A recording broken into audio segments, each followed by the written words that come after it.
Hello, Zephyrine.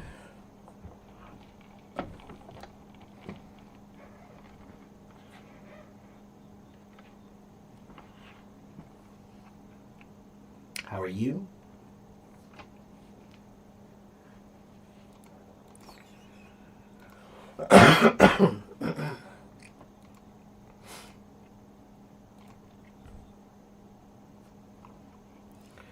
All right, hello everyone.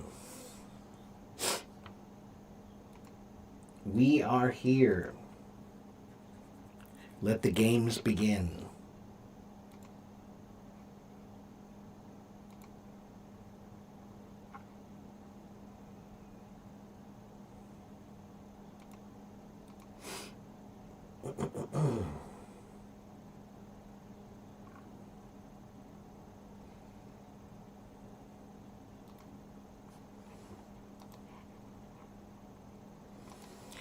Thank you for the gifts. Hello, Vivian. Hello, Angela. I'm fine. How are you? Alfred, are you going already?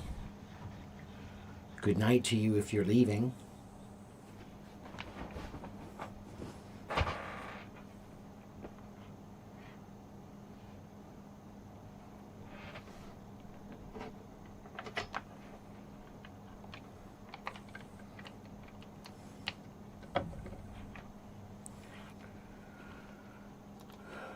Okay, so we are here. If you have questions, ask me your questions. If you have questions about English, reading, writing, listening, speaking, thinking, grammar, vocabulary, pronunciation, what are your questions? I'm going to start saying this more. If you don't have questions, that's a problem. Why don't you have questions? If you are learning something, you should always have questions. It doesn't matter what you are learning. Whatever you are learning, you should have questions. If you don't have questions, then I question if you are learning. How can you remember more words? Alfred, you can remember more words by having a better way of learning words. The way you learn words is not a good way. That's why you're forgetting them. You need to go here.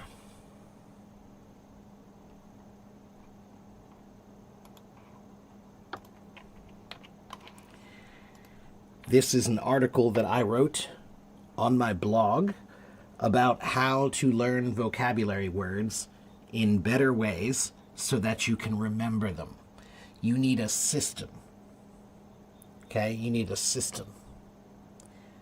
So go read that article, Alfred.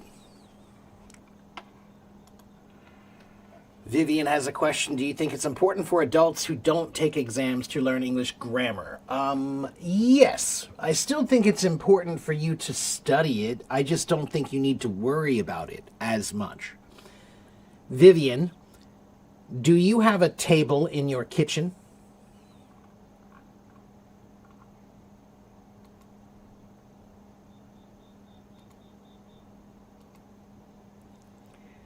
Do you have a table in your kitchen, Vivian?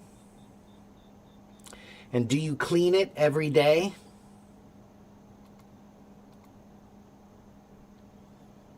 You do, because you use it every day. So you have to clean it every day. This is the way grammar is. Grammar is something you're never finished with. Nobody is ever finished with grammar. The best way to think about it is grammar is a table that you need to clean every day. Okay?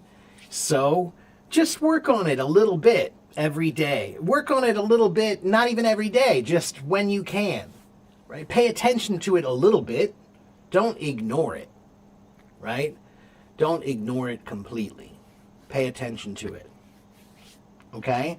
But don't worry about it, because the problem with grammar is Most people, they worry a lot about grammar.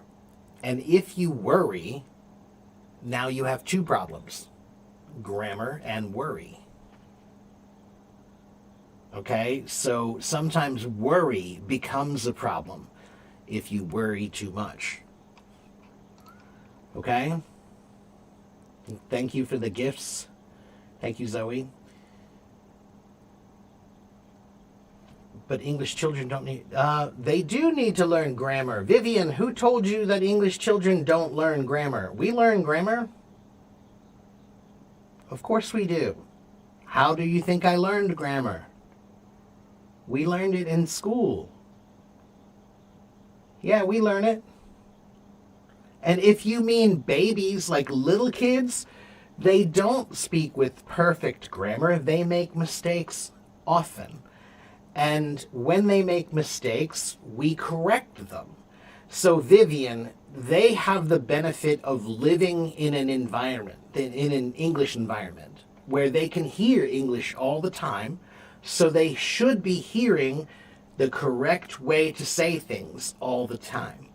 And if they have good parents, the good parents are teaching them how to say things, and how to use English, right? And demonstrating it.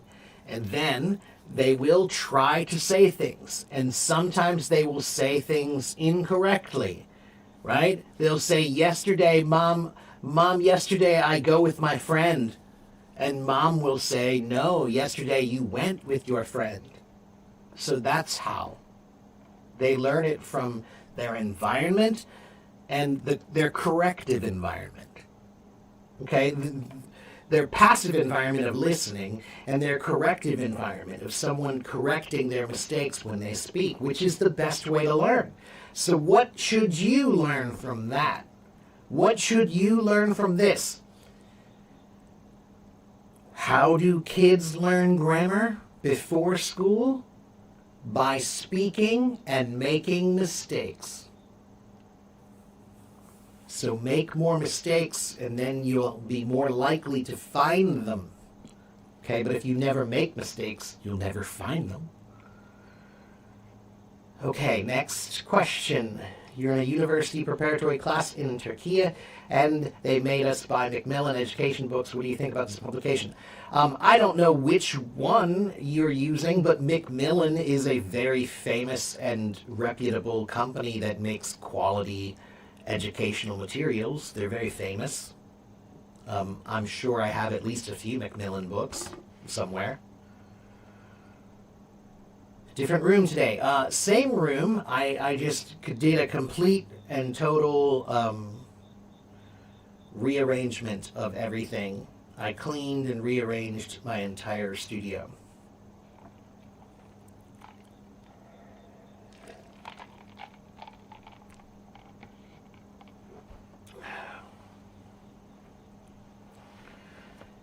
Yang said, to think in English. Is that your question, Yang? Is your question about how to think in English? Okay, you need American parents. Well, yeah, that would help. Ethan. Guys, of course, you are not a native speaker. So you cannot learn like a native speaker. You have to learn in a different way. And it doesn't really benefit you to compare yourself to native speakers because they have an environment that you don't have. So don't compare yourself to natives and don't think about how natives do it. Figure out how you can do it where you are. Don't imagine, well, wouldn't it be better if I lived in America and I had American parents? Well, great. Yeah, of course. Of course. But you don't. So, instead of that, you need to find ways to create an English environment for yourself wherever you live. And the easiest and best way to create an English environment for yourself wherever you live is simply By changing the language that you think in. If you think in another language, you spend time with that language. It's that simple. You're not spending enough time with the language because you never use it. You never use it because you never have an opportunity. But you can think without opportunity. Okay? Okay, next question. Yes, you still need to learn grammar. Yes. Hello, Carlos. Okay, if you have questions about English, then you are in the right place. You should ask them. Yeah.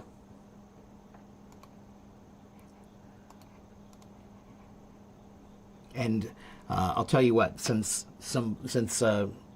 Flavia noticed, yeah, I did a rearrangement of my room. If you guys would like to see it, I'll show you what I can show you. Hold on.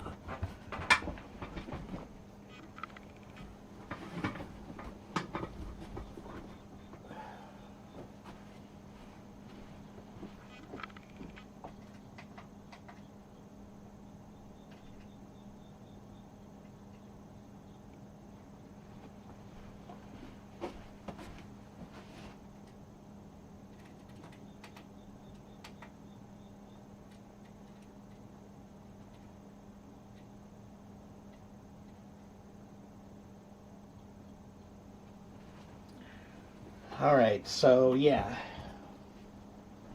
my drums are still there. I just moved them off to the side a little bit more. And now I have this space over here a little more. Here, let me just pick up the camera. So, this is my studio room.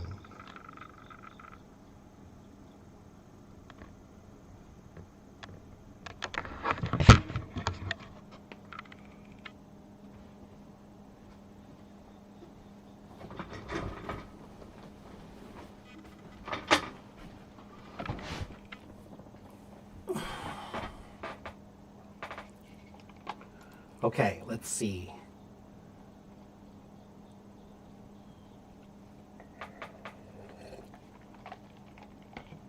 Vocab is like the blocks and grammar is the cement. I don't know if that's a really great analogy. They're both important, but many people learn a language and they never learn the grammar. There are lots of people who speak a language who don't really know the rules. Just like there are people who can drive a car who didn't study, they didn't go to a school to learn how to drive, they didn't read a book to learn how to drive or take a class to learn how to drive. They drove. That's how they learned. So the point is that grammar is a theory of how this works. And the more you know about the theory, the more confident you can become because you know how it works better. That's really all it is, right? So just like a musician, there are rules in music also. There are rules. We call that music theory. But you can learn music without really knowing any music theory. I know lots of musicians who don't know any music theory, but they can play. So what I would say is grammar is something that if you study it, it helps you understand how things work. And if you understand how things work, of course, it gives you a greater sense of confidence. But it is a complicated system. And it's difficult. You know, it takes practice and patience and time. Okay? All right, let's see. Next question is, hello to all the new people. You want to know about Hope? What do you want to know about education in university here? What do you want to know? Tanzil, I'm not going to play anything right now, but I do sometimes play drums on my live streams. Do I teach students in HelloTalk? I have my own website, and I teach students on my website. I do teach private lessons. If you want them, you can go to my website, or you can send me a private message, and we can talk about, I can give you the details about how to go buy them. You can buy lessons on my website, okay? And yes, I am a drummer. I'm also an English teacher. I'm both, okay?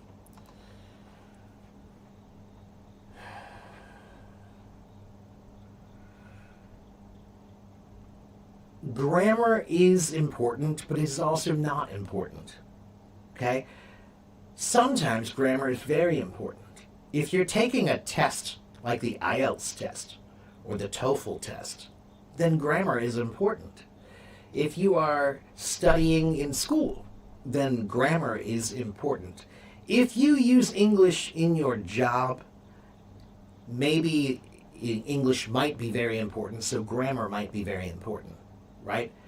If you're a lawyer or a doctor or somebody who deals with English in your job and you have to be careful with it, then yes, grammar is important. But if you are at the park and you see your friend and you want to talk to them in English, is grammar really important at that moment? No, not really. Life is not a grammar test. Life is not a grammar test. Okay? Language is about expression and communication, not about perfection. So, learn grammar, study grammar, work on grammar for the rest of your life. But don't worry about it that much. Focus on communication and expression of your ideas. Okay? All right, next question. If you want to know about my prices, go to my website. Here's my website. Here's my website. Oops, not that one. Okay. It's going to, some of you are going to say it's too expensive, and it might be too expensive for some of you, but you must remember I live in America. I am not the most expensive teacher. Okay? My prices are very fair. Okay? So please don't tell me I'm too expensive, because I'm not. I promise you. There are many, many, many, many, many, many, many, many teachers who have the less experience and knowledge than I have, who charge more. Okay? There are many people who charge a lot more than me, who have a lot less experience and knowledge. All right? All right, next question. The term racketeering, is that a big criminal organization? What type of criminal acts are involved in the term? Yeah, racketeering is like a RICO, right? So what does RICO mean? Do you know what RICO means, Carlos?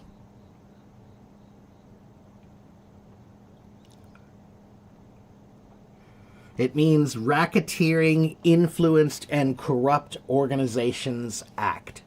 So this is RICO laws are laws where there are a bunch of crimes that are smaller crimes that are happening all together, but they're all connected to a group, right? So there's one central organization that's running all of these various smaller crimes. That makes the combination of all of those small crimes is now one big crime called racketeering. Okay, that's essentially what it's about. Okay? Okay, do I teach oral English in HelloTalk? I teach English. I teach oral English. I teach written English. If you need help with listening, great. You want to work on your speaking, on your accent? Wonderful. If you need help with speeches, great. If you want to work on poetry, fine. If you want to work on business English, good. Whatever you need, I can do. This is my job. Don't ask me if I can do it. I can. If it's about teaching English, I will tell you if I can't. There are only a few things that I will not do because I don't feel qualified. Okay, but most of it I can. All right, let's see. Thank you, Karen. Okay, do I teach a specific language course like IELTS, PTE, or Oxford Language? No, I do not teach a specific language course. Every student that I have, I develop a specific customized plan for them based on what they need, right? So everybody's different. Do I teach communication skills? Of course I do.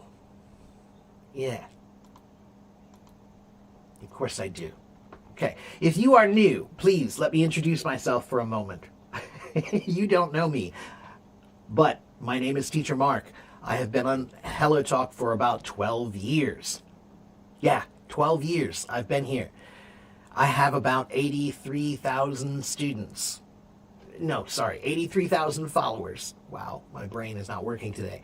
83,000 followers here on Hello Talk. I have been live streaming here for about 5 years. I have done 1,200 live streams. 1,200 live streams. I've done 2,000 hours of teaching here. I have a YouTube channel. I have a podcast. I have a live stream. I'm working on a book. I have a blog. Okay, I have whatever you need, I have. Okay, my website, you can get that too. All right. What's my main source of income? My main source of income is my brain. That's my main source of income. Abdul, first of all, that's a very personal question. Second of all, it's not of any consequence. It doesn't matter what my income comes from. What matters is, can I help you or can I not help you? I can. Okay? It doesn't matter how much money I make. Teachers don't make a lot of money. That has nothing to do with it. I make money many, many ways. So, when people ask me what is my job is being me. That means I do anything that I can do. I have been a teacher since 1994. I have been a musician professionally since 1994. I have taught every age, kindergarten, elementary school, junior high, high school, college, adults. I have taught students with every disability you can imagine. Autism, blindness, deafness, all kinds of physical disabilities, mental disabilities. Okay?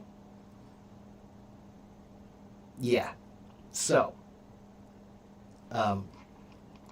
I can help you if you need help. Hello, Miguel. I'm good. How are you, my friend? And I'm sorry I didn't say hi to you the other day when I was leaving, or I should have said bye to you the other day when I was leaving, Miguel. Okay, if you're unable to open my website, 不好意思，可是这是中国的问题。I can't do anything about that. Okay? 如果你用很特别的魔法，你可以用，你知道。Okay? So, 怎么了? Yeah. So again, I can't help everybody because there are some things I can't do. Like, I can't do anything about the firewall. Okay? All right. What are your questions? If you have questions, ask them. I will give you answers, and you will see that I have answers. All right?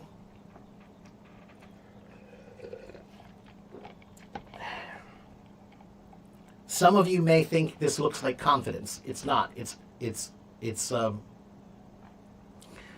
experience. It's experience. It's not arrogance. It's not even confidence. It's just experience. I've done this a lot. Thank you, Carolina. That is my website right there. AFIEC English. Okay?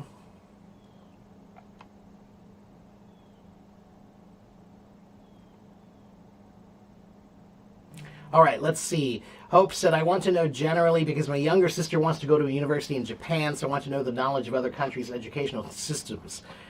Hope, that's really a big question, though, to talk about. There are so many universities in the United States. We have great universities. We have many good ones, sure. But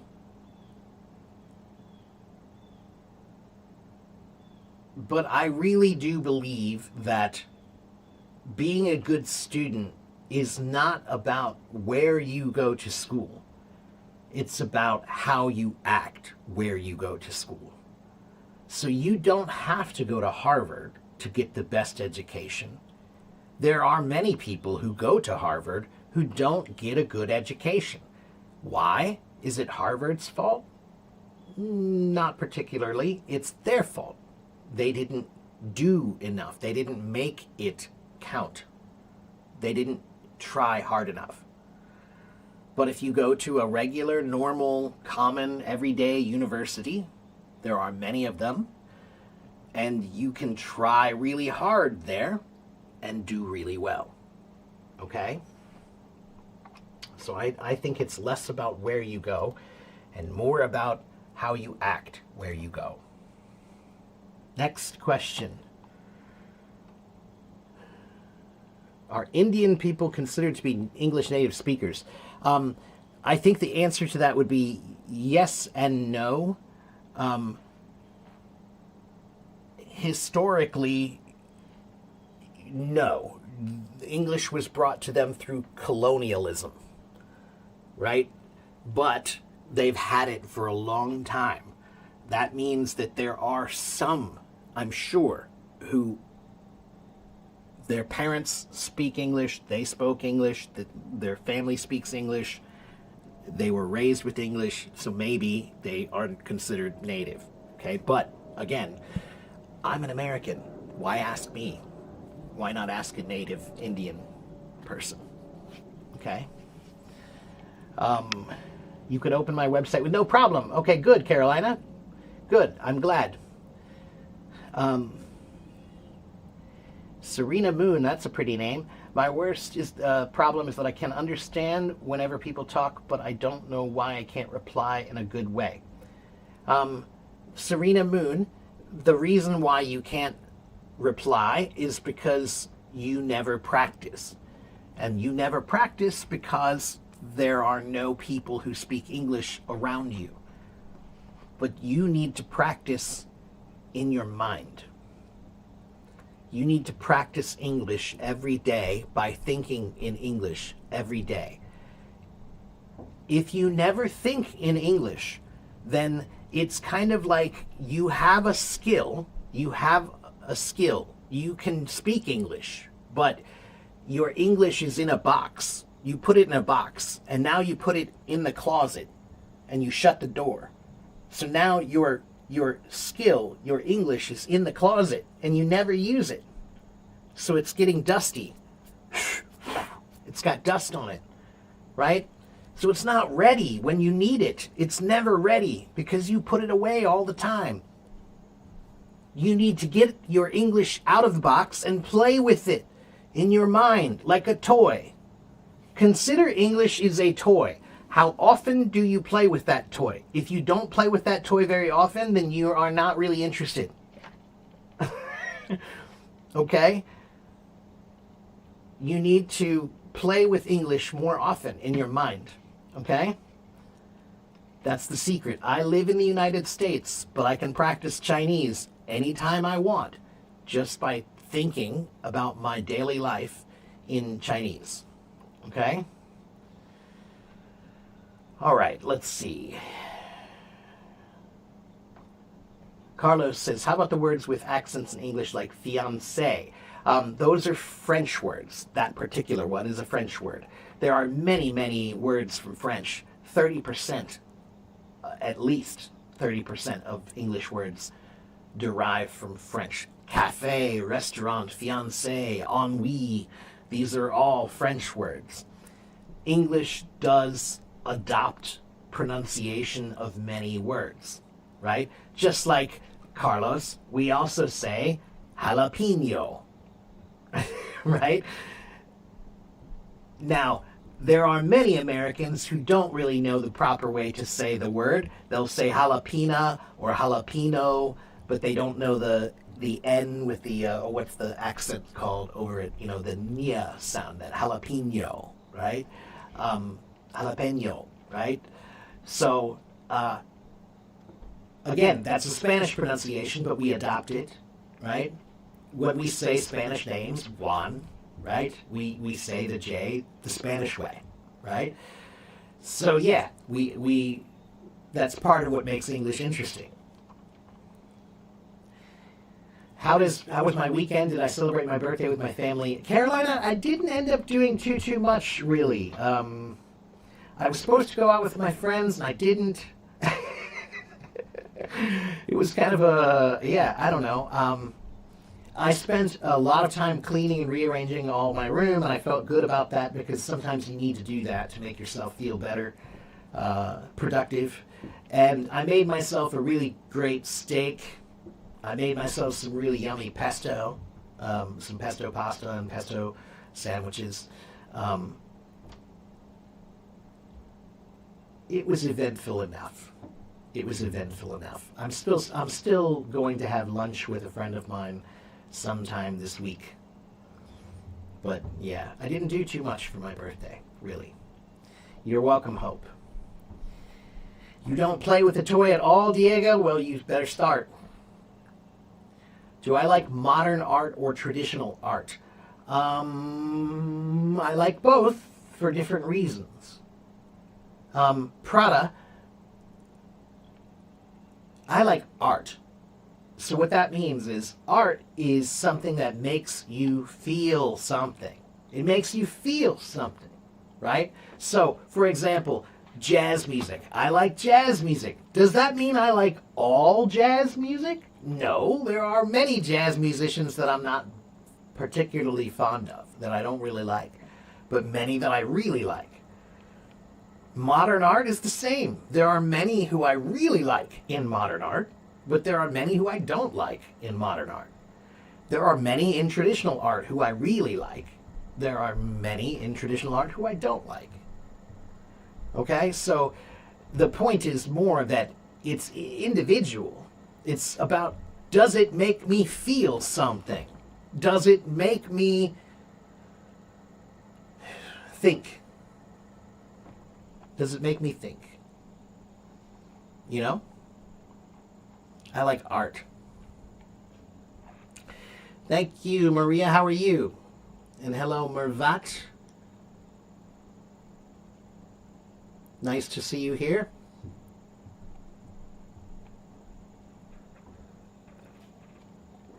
Maria, thank you so much for always leaving so many nice messages on my YouTube videos and everything. You always comment, and I always appreciate that very much. I do read them. So thank you so much when you leave comments. I don't always have time to reply to all the comments, and I can't reply to all the messages that I get, but I do read them. I read them. I assure you, if you leave a comment, I saw it, I read it, I appreciate it. I just can't always reply. Just don't have time. I have like 10 different social media accounts. If I spent all my time replying to comments, and then I would have no life. Okay, let's see. Someone told me that if you listen a lot, you'll learn faster, just like a baby learns through listening. Well, yeah, listening is the first part of learning. And it's really important because it's how you input the information, reading and listening, right? Those are passive ways. They're actively passive, right? So you have to do it, but it's something that's not, it's done for you as well, right? Somebody wrote the words, now you read them, okay? Somebody said the words, now you listen to them, right? So there's an active participant, and you are the passive participant, right? So you have to listen to what they say. You have to read what they say. And you can learn a lot from that, of course. Of course. Prada has some very interesting questions. Do people like to wear shoes that are comfortable or good looking? Prada, your questions they imply that you have a choice between one or the other, but of course there is always another choice. And most people would prefer shoes that are both comfortable and good looking. But for me, I'm definitely much more of a practical person. So I prefer that things be function over form, is what we say. Function over form. So form would be, what does it look like? Function is, how does it work? And for me, function is more important than form. And if the form looks great but it doesn't function well, I'm not usually interested. If a car looks really pretty but it can't drive well, then what good is it? If a man is really handsome but really dumb, what good is he?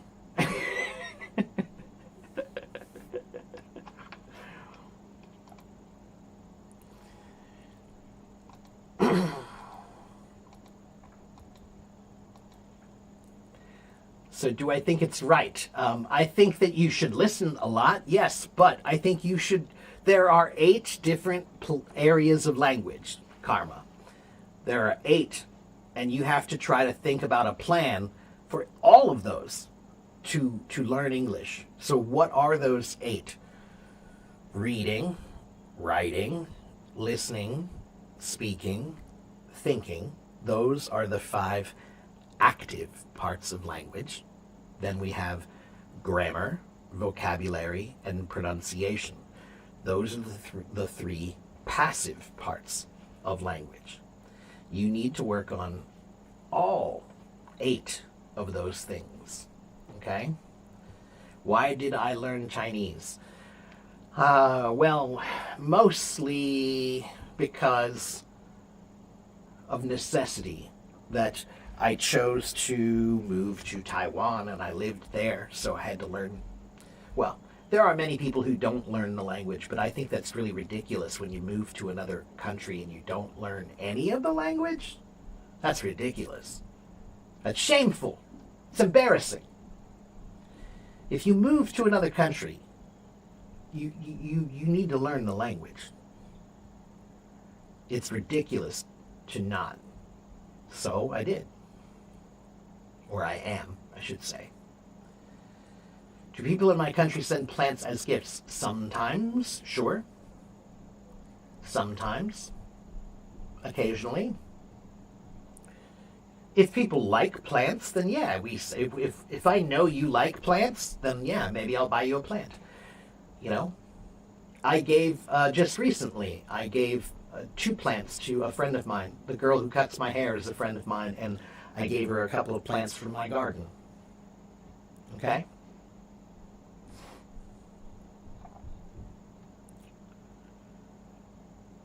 You're a beginning English. Okay. So, Faisal, watch me every day. I have been here for 12 years. Many people watch me and learn here. Okay? If you want to consistently learn, then come. Come, watch, listen, learn.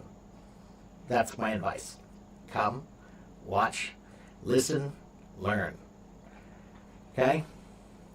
Todd has lived in China for 15 years and he just speaks English. I know, and I think that's not really good. Todd's a smart guy. I don't understand it. Why not? I'm not expecting him to learn it perfectly, but if you live in China, especially he lives in Beijing, I think, and I don't know. I just don't understand it. And here's the other thing. Xi'an now. He moved. Well, either way, your life is so much easier if you know the language. Your life is so much easier if you know the language. Okay, let's see. You've seen the word foreshort. Ooh, where did you see that?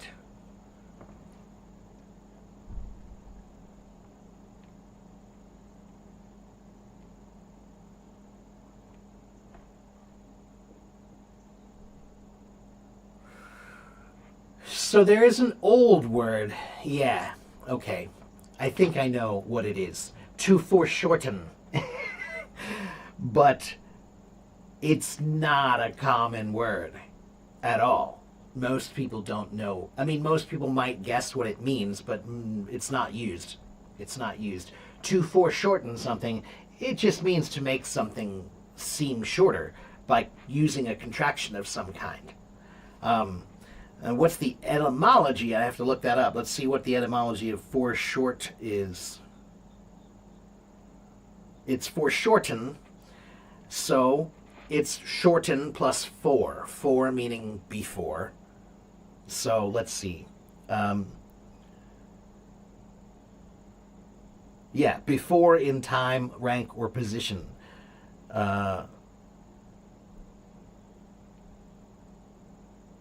That's all it means. Yeah, it just comes from the words meaning before and to shorten. So it just means, it's another word that means to abbreviate or to contract a word. But we use the words abbreviate or contract today. We don't use the word foreshort or foreshorten. Okay? That would seem almost Shakespearean. Todd is another teacher on Hello Talk.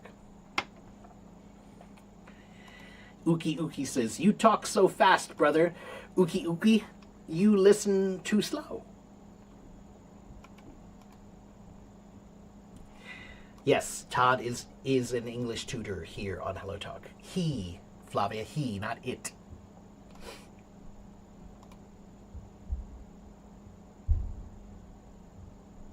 Your dictionary gave it to you. Yeah, that's interesting. Yeah, that's not a common one anymore. Vadim.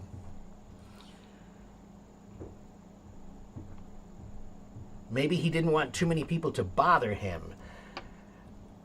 Maybe, I suppose. Again, I'm not trying to, if that's okay with Todd, then that's Todd's life, He does what he wants to do, and that's fine. There's nothing wrong with that. I just found personally that my life became much easier when I could speak the language. Which are my favorite jazz musicians? Ooh, that's a hard one. Well, if you're not talking about drummers specifically, I'm a drummer, so certainly I could list a lot of drummers that are my favorite jazz drummers, but Miles Davis, John Coltrane, Michael Brecker, Ella Fitzgerald, Keith Jarrett. There's a lot of ECM records that I kind of like. Ornette Coleman. I have a lot of music. It's hard for me to name them all. I like so many. It would probably be easier for me to tell you who I didn't like. But yeah. Carved versus chiseled. Not the same. Carlos, they're very similar, but they're not the same. They do the same final action, but in two different ways. To carve usually means to use a knife to make something in the shape. So I'm carving a piece of wood, right? I'm going to make a point. I'll carve it. Okay, that's carving, right? Or we carve a pumpkin in Halloween, right? We take a pumpkin and we carve a face into the pumpkin. That's called making a jack-o'-lantern. Okay, so that's to carve. We carve a turkey. Carving means to cut the turkey. Okay, so carving is cutting with a knife. Chisel is to use a chisel. A chisel is a tool. It's, well, let me show you.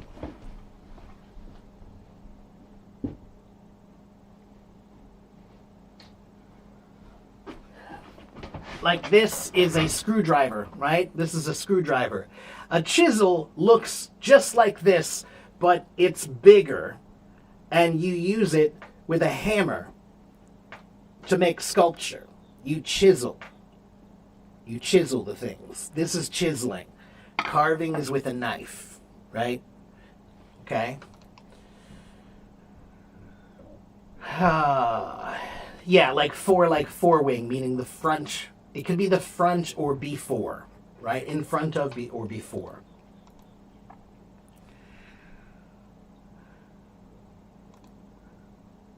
Thank you, Jesus. Wow, you're so nice, Jesus. Perspective and camera angle. They gave you that word as an option.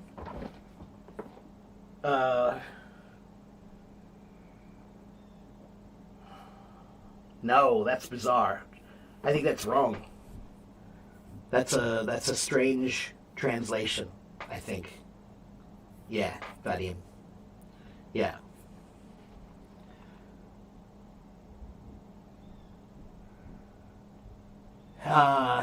It's a desire to get more things, but not greed. Okay. Let me see here. Some other possible choices might be excess, maybe avarice. Avarice is a word that means kind of a desire for stuff, for things. It's kind of like a general greed. Greed is more about money, right?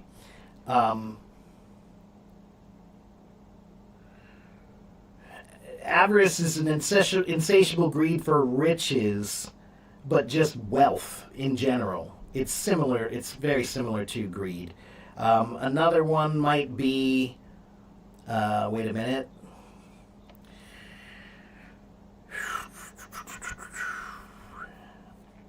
There are a few others.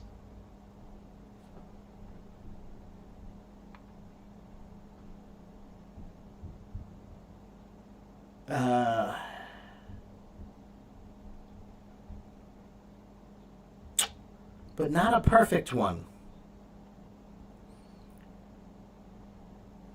There's the word to covet. It's not a very common word anymore. It's an older word, but to covet means to want the things that other people have.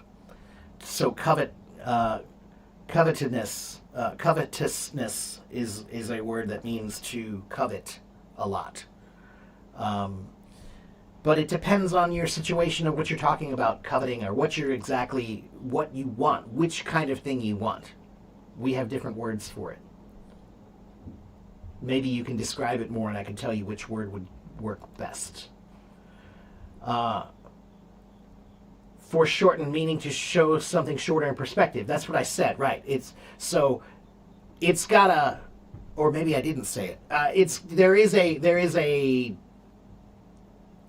a way to use it that's talking about art or photography, I believe, which again it's about perspective, right? Yeah, but again, it's not a common word at all.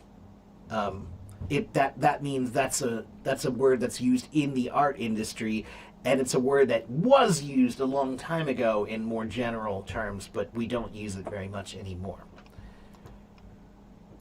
Not being able to risk harmful things because of this desire.